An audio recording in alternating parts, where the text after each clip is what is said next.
What's going on, everybody? D here from perfecthumanx.com, and today I'm going to talk about hair loss for regular people and for bodybuilders.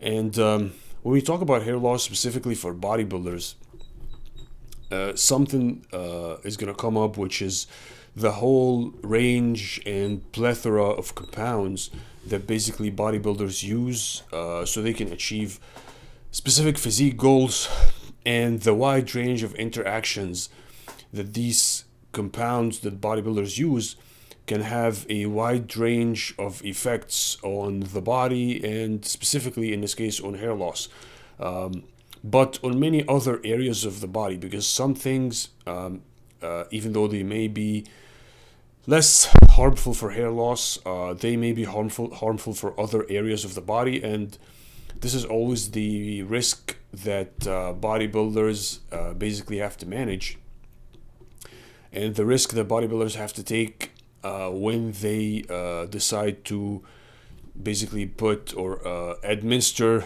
anabolic compounds for the sake of enhancing their physique. So I just want to start by saying, basically, and I talked about this in a video before, hair loss is basically a response to androgens mainly.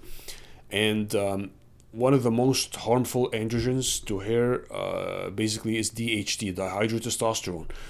But that doesn't mean that only dihydrotestosterone is the only factor in hair loss. Other androgens as well, namely testosterone and other androgens besides testosterone, also can contribute to hair loss. Androstenedione, androstenediol, DHEA, DHEA-S can also be contributing factors to hair loss. So it's the whole array of androgens in the human body that basically can contribute to hair loss. But the most devastating one would be the hydrotestosterone, which a lot of the hair loss treatments are based around.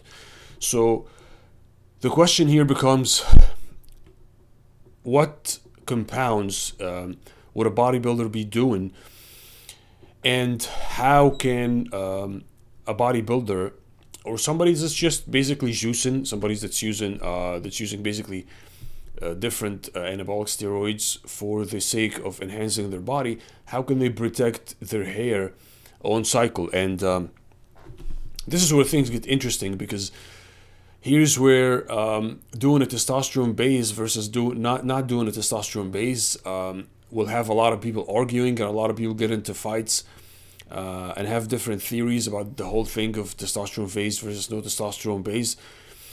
And a bodybuilder who's basically taking a testosterone base and on top of that he's stacking other steroids, especially the more you go up in testosterone, the more DHT is going to be converted from that testosterone, and the more DHT you have in your body, basically the more devastating that going to be to your hair.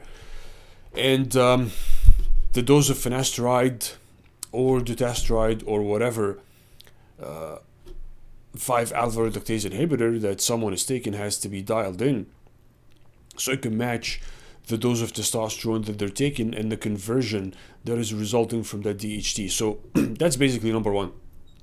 And there are two things here. Number one is orally, and number two is systematically, right? So the thing about it is that someone may say you only want to use the topical 5-alpha reductase inhibitor because you don't want to get the systematic side effects of inhibiting the DHT. You want to have DHT in your body, but you just want to inhibit it out of the scalp. And the problem with that is administering very high levels of testosterone and that converting to a lot of DHT in your body will increase the probability that you basically get prostate enlargement, and even increase the probability that you get prostate cancer.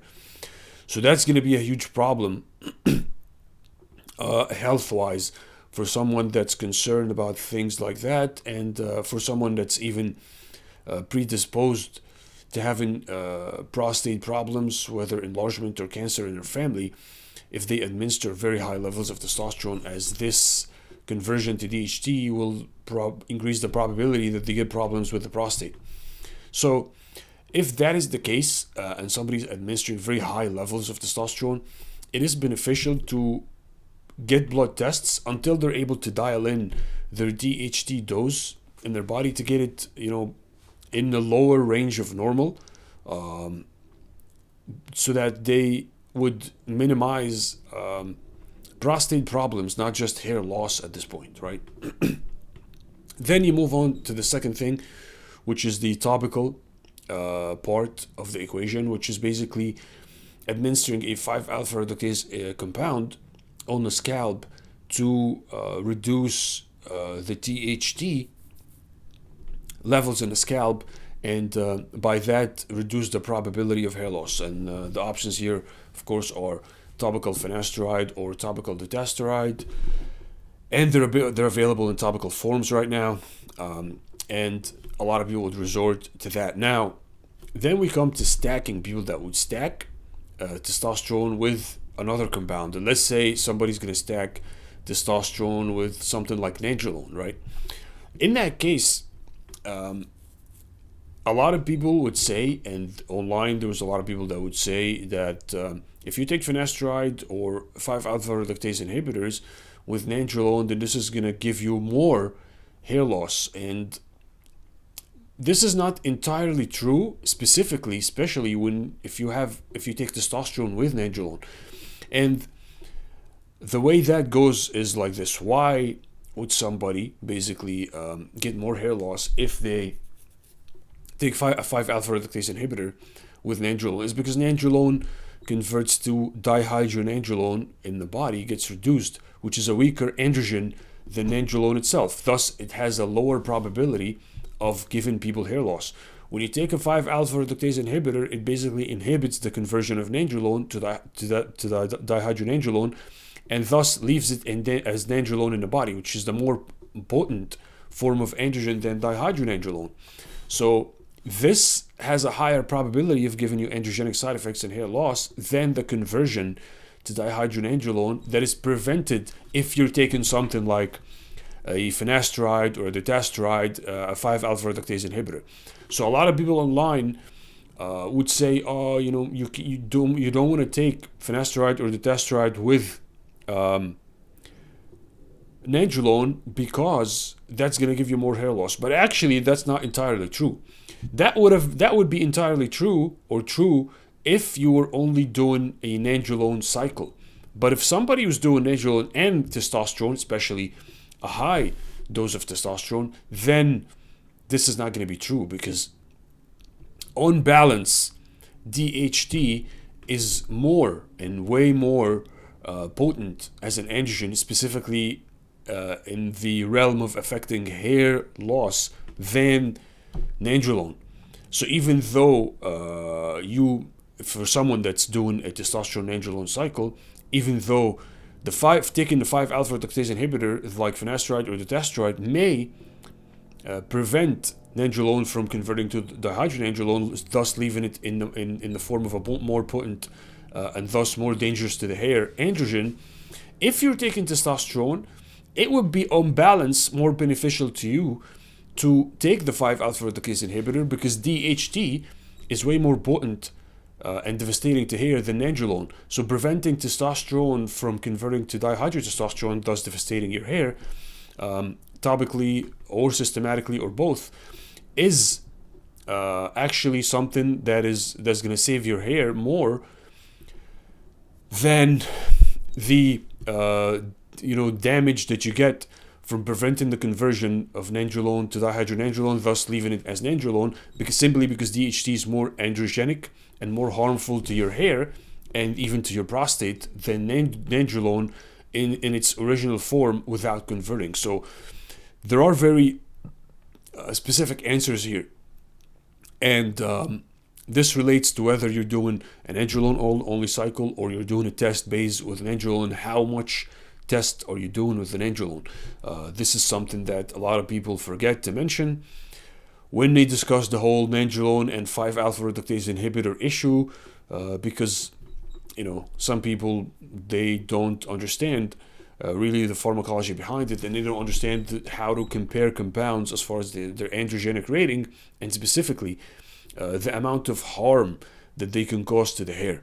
So this is basically two of the issues that people have to be concerned about when they're talking about hair loss, specifically in combination with using anabolic compounds, androgenic anabolic compounds, whether testosterone or stacking testosterone with something else like nandrolone. Now, you move on to other compounds like DHT derivatives, because basically steroids would be DHT derivatives, testosterone derivatives, and 19 NORs, which are basically nandrolone and trenbolone. And each one of them would have specific interactions with the hair loss that you may get from many of these compounds, and each one of them can possibly alter the way that, or the strategy that you may use to deal with the hair loss that you get from these compounds. So taking an androlone only cycle, like I said, would have a different strategy to deal with it. And in that case, if somebody's doing an androlone only cycle, not a androlone, not a testosterone and androlone base, if somebody's doing an androlone only cycle, then in that case, it would be a better strategy for them to use something like a topical anti-androgen to basically occupy the androgen receptors in the scalp and prevent nandrolone, or in this case dihydronandrolone, because it hasn't converted, from attaching to the androgen receptors in the scalp and thus causing some form of hair loss. And in that case, things like CB03 or RU58841 may be implemented. And even in the case of a testosterone and a nandrolone combination of a cycle, it may be beneficial to topically even use something like also an anti-androgen. So just to recap this basic combination of test and nandrolone or nandrolone only cycle, if somebody's doing a testosterone only cycle, then you have two things to worry about. You have to worry about, number one, the huge increase in systematic DHT, which will affect your prostate in very negative ways, possibly through prostate enlargement and cancer.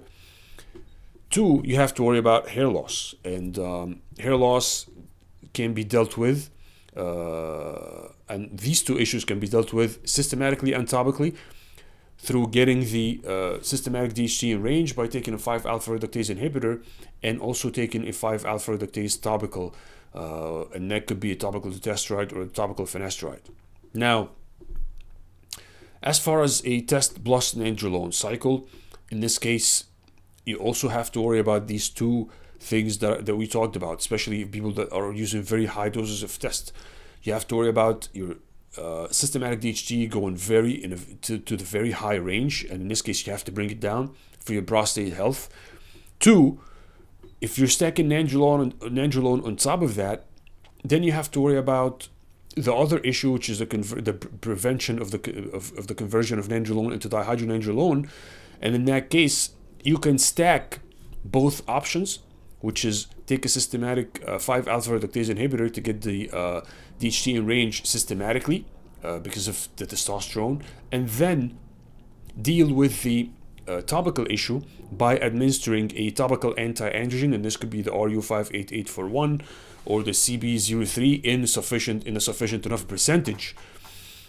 In addition to that, because you're going to have to worry about the nandrolone, or you're going to have to worry about the other issue when you're taking a 5-alpha reductase like finasteride, because even though it's going to prevent or inhibit the conversion of testosterone to the hydrotestosterone systematically and in the scalp, it's going to be negative on the nandrolone side, because it's going to leave the original nandrolone in its potent form in your body and attacking the scalp. So this is where you can combine two things. It's basically combine systematic and topical 5-alpha reductase inhibitor with the topical anti-androgen to basically increase the probability that the nandrolone or none of these androgens attack your scalp and affect hair loss negatively. Now, the third probability is the nandrolone only cycle.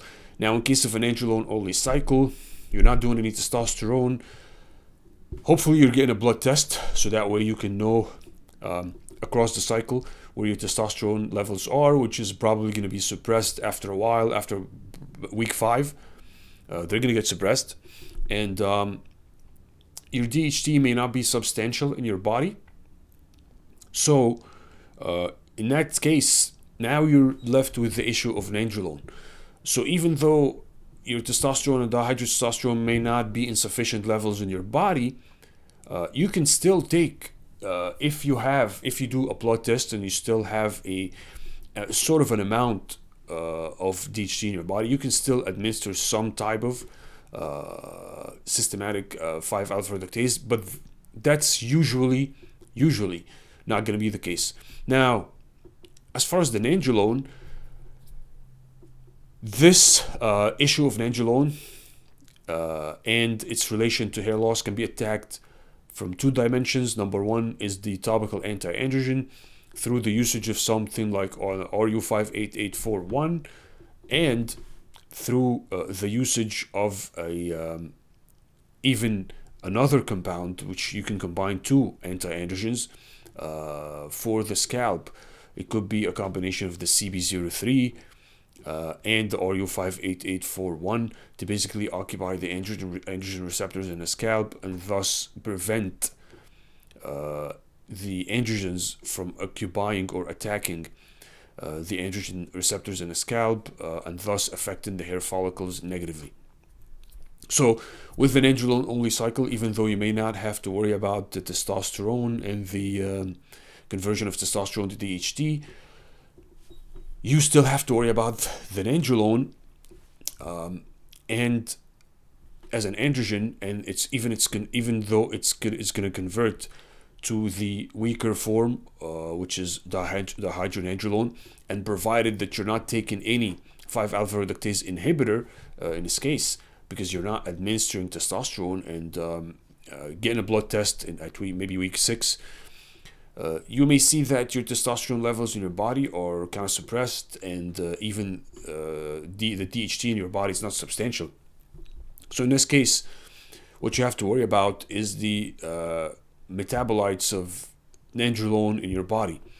And in that case, one of the most beneficial things would be to administer something along the lines of a topical anti-androgen, which will be the RU58841 in combination or alone, in addition to something like the CB03. So I left the link in the description for people that want to protect their hair on cycle or even off cycle, because even for someone that's not using any anabolics, or is not a bodybuilder, or is not cycling any androgenic anabolic compounds, just the natural testosterone in your body and its conversion to DHT will keep attacking your hair follicles, and you will have a rate of hair loss over time as you go. And this rate has to go down if you intend on keeping your hair basically for a long time. So a good strategy would be to use a 5-alpha reductase inhibitor, and in this case, depends on your blood test and what the DHT levels in your body is. You can use systematically in combination with topically, and that could be Finasteride or Dutasteride, or even both. And then in addition to that, you can use some sort of a topical anti-androgen to also protect against any hair loss that may happen in the scalp from non-DHT derivative sources, or non-DHT based sources that would basically attack your hair, miniaturizing the hair follicle and causing you to have less and less hair over time. So check out the link in the description for people that want to have the hair loss stack. Subscribe and comment if you have any ideas, or if you have any comments on the video and your experiences with any compounds and how they relate to hair loss in different ways. And I'll see you in the next video.